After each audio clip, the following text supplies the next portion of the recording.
So first we want to thank Dr. Barrett for hiring us as research assistants. It's very generous. And also obviously the Intellectual Humility Grant from the Templeton Foundation made this possible. Okay, so as you can see here, we're looking at a few different things here, attachment and one dimension of, I guess, what we would call intellectual humility. As Ian did a good job of explaining the first day, there are a lot of dimensions. We're aware of that. We're taking cognitive openness as our idea of what intellectual humility is here in this applied sense. And so the program that we're part of is a clinical program, and so a lot of our concerns as research assistants were clinical. We did have Ian Church, who's here as also an analytic philosopher on the project, and then we had Peter Samuelson, a postdoc. So I'm going to give kind of our idea of how we arrived at this project, the clinical kind of perspective, and then Ian or Dr. Barrett or anybody else can have their own take on that. So it seemed to us as clinicians that the places where disagreement seems to matter most are also likely to involve an emotional component. If you can remember times where you've been in disagreements, there's also other things kind of going on in that context. You might talk. There's something that we talk about, like this myth of the Cartesian mind, where we're not embodied, we're just thinking, And I think the clinical perspective was that, there's also a lot of other things we need to think holistically, like right thinking, habits of mind must also be somehow mutually conditioned by, I guess, what you might call habits of heart or the way you manage emotions. So we're assuming it's not easy to fully separate out these two components of emotion and cognition, and that they may have some mutually conditioning effects on one another. And in our training, a good example of that would be, so we took this class on emotion-focused couples therapy, Sue Johnson, some of you may have heard about. So couples are having all these conflicts, disagreements about, dishes or something trivial, but she gets these amazing outcomes when she tries to drill down into the primary emotion and these interactions that are going on. So this is kind of some of the stuff shaping the background of how we were thinking about this. We also thought a lot about detachment security, as you can see from the title. At first we thought, something about being open to other people has to do with, you have to be kind of secure to be able. You might be aroused, but you have to be kind of secure to handle that arousal in a certain way. And attachment theory, as I'm sure many of you know, has a good way of accounting for what that might look like.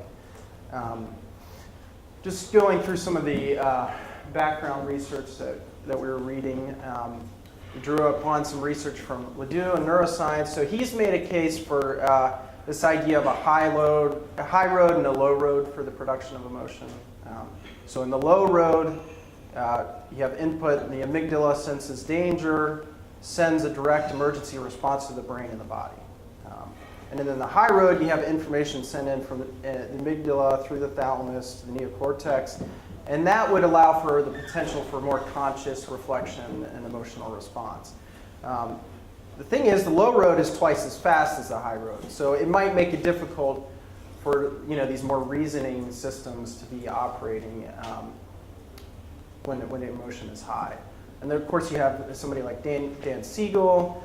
He's popular out here on the West Coast, has argued that in states of excessive arousal, higher, more reflective processing, happening in the frontal cortical circuits of the brain are effectively shut down in high emotional arousal. And in these moments, the brain relies on bottom-up informational input from lower processing centers. So brainstem, limbic system, that sort of thing. And that sort of, those structures are guiding your responses, essentially. And then there's Gottman. He's found that when one's heartbeat raises to a certain threshold, and with men it's actually lower than with women, which is interesting. About 80 beats per minute with a man and 90 beats per minute with a woman. Something called flooding seems to occur. And so it's like emotional flooding, crowding out sort of rational engagement. And then, of course, attachment theory. which was one of our important theoretical frameworks in terms of how attachment theory, the implicit in that is this idea of emotion regulation, and that these different attachment styles regulate emotion differently. So you're going to be aroused in conflict, but how do you regulate that arousal? And specifically in the literature, there's some information about secure attachment dynamics and their emotional regulative strategies. From McCoolitzer, 1997, and then McCoolitzer and Shaver, 2001. 97, he found that persons rated as securely attached reported less preference for cognitive closure and were more likely to rely on new information in making social judgments. And that's more than anxious ambivalent persons or anxious avoidant persons. Those are other attachment styles. In addition, McCoolitzer and Shaver revealed that secure-based priming led to less negative evaluative reactions towards threatening outgroups. And conversely, the secondary emotion strategies that are distinctive of insecure attachments have negative effects on cognitive openness. That's their finding. So here's our question again. Will different emotion regulation strategies, the different strategies characteristic of these different attachment orientations, will those influence the extent to which someone is open to the opinion of another, or is able to be open to the opinion of another, especially when that opinion is different from their own on an important issue, on these emotionally arousing issues. So our hypothesis was that those in the well-regulated or secure groups will be more cognitively open to counter-evidence, which we take as an indication of IH. And those in the groups characterized by secondary emotion regulation processes, that's the insecure styles, attachment styles, will be inhibited in their cognitive openness. So they'll be less able to be cognitively open.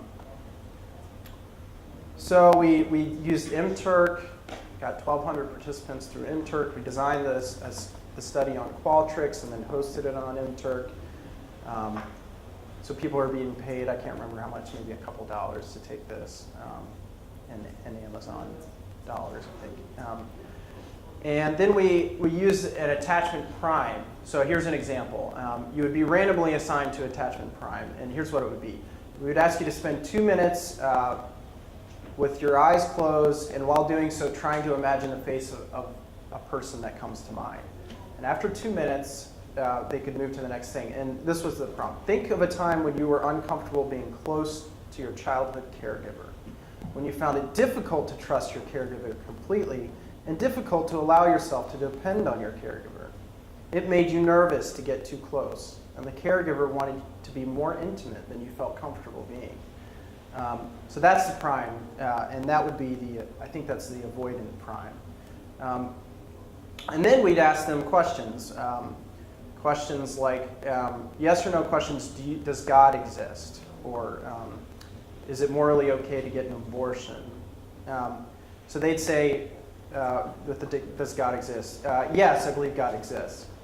And then we'd ask them to rate how firm that belief is. So there would be a rating of firmness of belief. And then we'd give them a counter-argument against the existence of God. And Ian came up with most of those for us.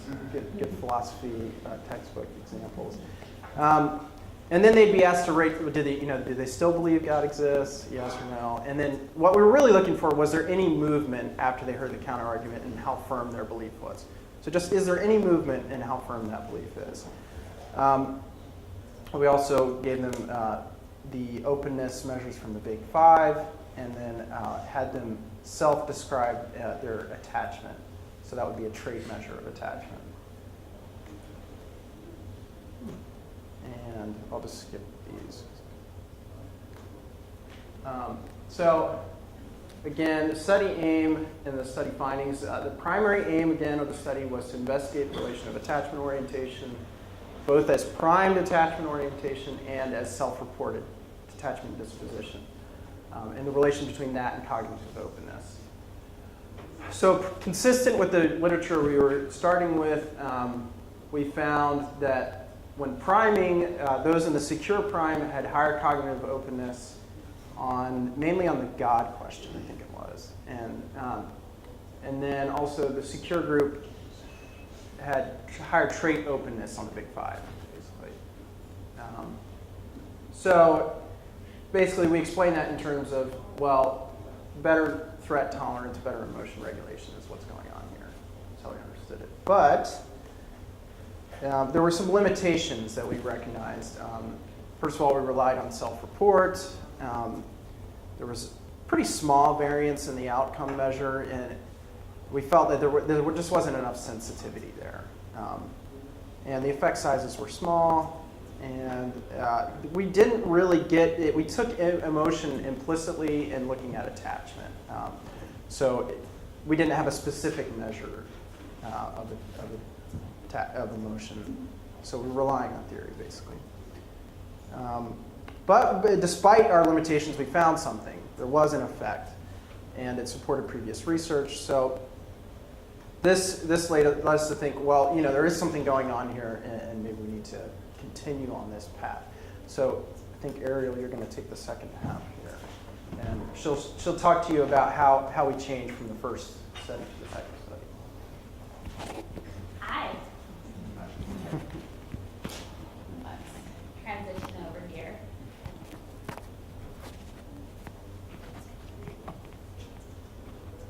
You're right, fine motor skills are hard. Okay, so after we did the first study, we wanted to incorporate a more objective measure of attachment and add just some little twerks and tweaks in there so that we can probably have a better analysis of what we're looking for. Hold on. I do not want to turn this off. Please tell me. Okay. So on the second time around, we got about roughly 1,004 MTurk participants, again through Qualtrics, hosted by MTurk. So here are some of the additions to our second study. We added an experience in close relationship scale. This was a way that we can more objectively or mechanically address attachment. And also avoidant type of and anxiety behaviors within our participants. We also expanded our categories of attachment. In the original study, we had secure attachment, avoidant attachment, and ambivalent attachment. In the second study, we had secure and divided the avoidant attachment into fearful and dismissive, and again had the anxious ambivalent category. In this study, we also had a matching of attachment prime. So, sorry, I saw the screen back there. I was like, what? It changed. We had a attachment prime that would correlate with whatever their attachment that they have indicated through the ECR. Also, on the cognitive openness task, we had a more mechanical or objective way of assessing IH through number of times a participant said, I am not convinced, but I am open to hearing more. Another option that they could have said was, I am not convinced, but I don't want to hear more. I'm done with what you're having to say. That's not what's on there, but yeah. And then also, I am convinced, and those were the three options. We also added an emotional questionnaire at the end to find out how our participants were emotionally experiencing the counter arguments, and also the Big Five openness scale. So here is an example of our survey. We'd ask, how important is this issue to you? And what are your feelings of the other participant?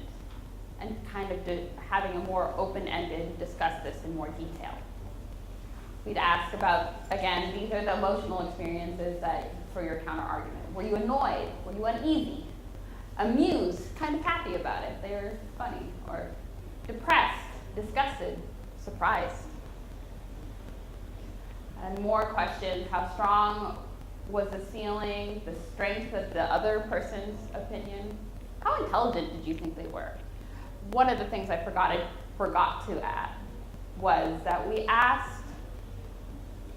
added onto this new study that the counter-argument was from a person, from a scholar who was offering an alternative opinion. That was not included in the first study. And then we then asked how likable was the other participant. So our analyzed sample was 1,002 with 506 male and 496 female.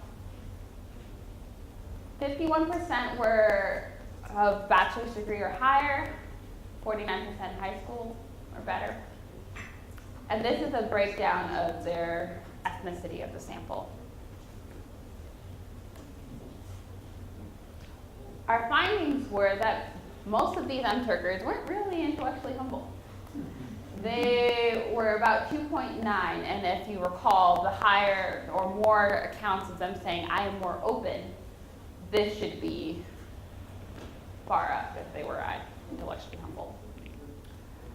But what we did find about these Unturkers, which now, if you're going to use MTurk, you'll kind of see, 20% of our participants were avoidant and 20% were fearful avoidant, 23% were dismissive avoidant, totaling about 43% avoidant people were taking our surveys. 10% were anxious and ambivalent, and 47% were secure in their attachment. Here are examples of our category primes. For someone who is fearful of avoidant, we'd say, I am somewhat uncomfortable being close to others. I find it difficult to trust them completely. Difficult to allow myself to depend on them. I am nervous when anyone gets too close, and often otherwise want me to be more intimate than I feel comfortable with. A secure person would say, I find it relatively easy to get close to others, and I am comfortable depending on them and having them depend on me. I don't worry about being abandoned or about someone getting too close to me. Anxious and ambivalent. I find that others are reluctant to get as close as I would like, and I often worry that my partner doesn't really love me or want to stay with me. I want to get very close to my partner, and this sometimes scares people away. The dismissive avoidant person would say, I am comfortable, that is smaller over there, I am comfortable without close emotional relationships. It is very important to me to feel independent and self-sufficient.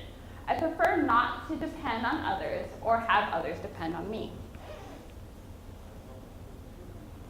Our results were that we did not find any main effects for attachment trait or attachment prime on IH. Even when we controlled for age, gender, and when we selected cases with matching attachment styles. And we also had a regression, and we didn't find any significant interactions between anxiety and avoidance on the ECR scale and IH. So I now humbly ask you, what is the best way to get at intellectual humility and cognitive openness? Do you think we did a good job, or what are your suggestions? We are open to hearing. We also would like to know, what analysis would probably be better for emotional questions. We ran a regression, but we wonder if there is a better way. Are there any other tests that you would recommend that we follow up with? Any reasons we should be controlling for anything else, such as narcissism? I open up the floor to you. Great, thank you.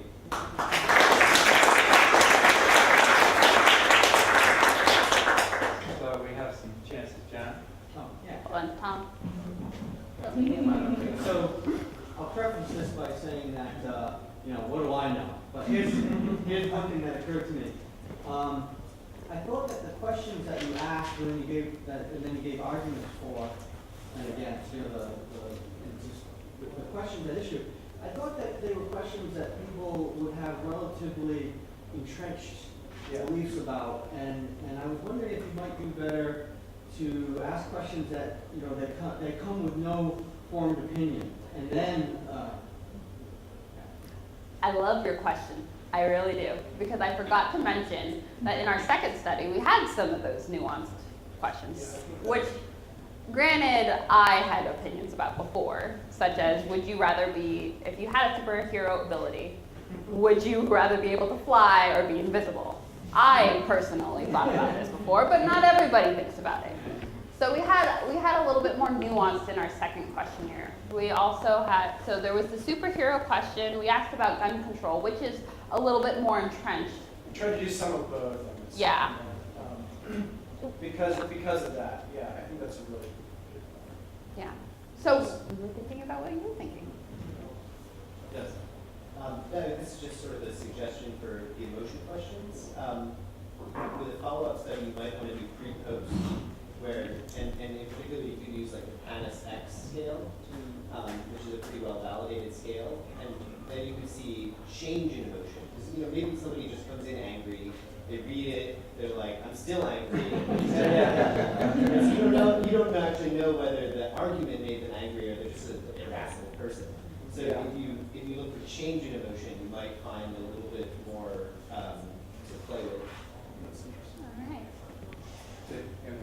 I'm interested in the difference between the study you talked about. That was a manipulation of security by a crime. We had them self-select of, so we did a prime, and then we had them self-describe their attachment at the end. Right. That was one category. I'm just trying to figure out why you got the effect and she didn't on her. Was yours a measure, a state measure, as opposed to a manipulation, whereas yours was like a manipulation and not a measure? Is that am I speaking correctly? I think we did both in both, actually. Yeah. So I don't know why we didn't get the effect. Oh, you manipulated also in the second. Yes. Oh. Yeah, there was. So I was just trying to fish for like what, What's happening? going on. Yeah, There might be something about when you go to measuring stuff that you have to worry about controlling for, individual differences in this and this and that, or you kind of got away from that when you have random assignment, and maybe that's why you got it one place and the other, but I guess my story doesn't really fit. She also manipulated in the second study. Yeah, that is a good question. I don't know if we're clear as to what changed between the first and the second that lost that effect. And it wasn't such a big effect on the first Yeah, it test wasn't a that big it could have effect. been a non-replicable finding too. So I've been that. Frank? I'm wondering if where you're going to see the strongest effect is actually the opposite of beliefs that you have no preformed views about, beliefs that are central to your sense of yourself. So if you're insecurely attached, maybe the things that you're going to most resist to change are things that threaten who you are. In other words, so beliefs about what kind of person you are. The problem is that then people are unlikely to change them, but then you can see just the small amount. You don't have to see whether they change completely, just due to a little more doubt now. In other words, where they're going to be most affected are things that most deal with the most threatening. Yeah. Most important. Yeah, the most important of them. But you might need a more sensitive measure than did you change your mind, and more something like, are you a little more open to alternatives here than you were before? Yeah. Like exploring that. Yeah. That's great. Please. Yeah, just a couple of questions. One observation, which is statistical, that most of your measures of variance were higher than your standard deviation. So it's telling you that you have, it's very hard to get correlations under those circumstances where you have such degrees of variation within these particular conditions. So that would render the correlation problematic. The other thing that we need to think about is that given what you're correlating, it would seem to me that intellectual humility and attachment could confound those humble people who, in effect, are self-denying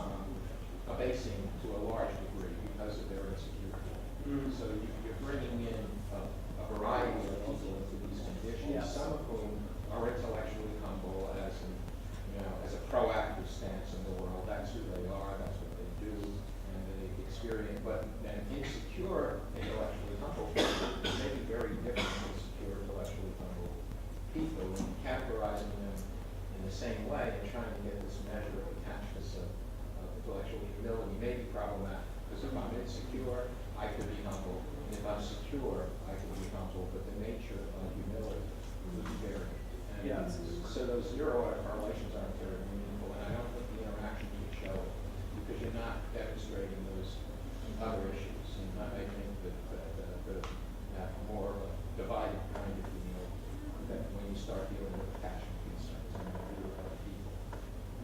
I have a quick retaliation question. Retaliation is not the word I want to use. Rebuttal, response. I wonder if it's maybe the motivation between a insecure versus a securely attached person and their reason for being intellectual humility, humble, whatever. But then it ties back into the same question that I have in many of the lectures that I've heard, is that, well, what is it to really be intellectually humble? Is it the motivation that's important, or your openness and whatnot? So I love to hear more, but we can talk about that later. So I guess, because it sounds like you really did use this sort of adult attachment kind of scale, and I do wonder if maybe if you had people sort of retrospectively look back to their parent-child attachment or some of their earlier attachments, whether you might get a bigger effect there, because I think so many of the adult attachment scales really might be dependent on, you're in a relationship with another person, and part of your attachment to them is going to depend on what their attachment history, I mean, two people bringing attachment history together. Whereas with the parent-child, it's a little bit, I think it might be a more powerful kind of effect, because also the parents are people who essentially give you some of your early testimonial knowledge about the world, and that sort of shapes your view of like, oh, they were right about this, or they were wrong about this. And so I'm either going to be trusting of others because this is kind of the way I was raised. I trusted my parents, they were right about these things, I'm going to trust other people. Whereas I think for adult attachment relationships, it's just a whole different thing. The fact you're getting so many people in the insecure kind of category, much more than you would see if you were looking at parent-child relationships. I just kind of wonder if there's some way to kind of hone in on that, because I think they're very different. I know they're related, I mean correlation. Yeah. But I mean, I think they're very different.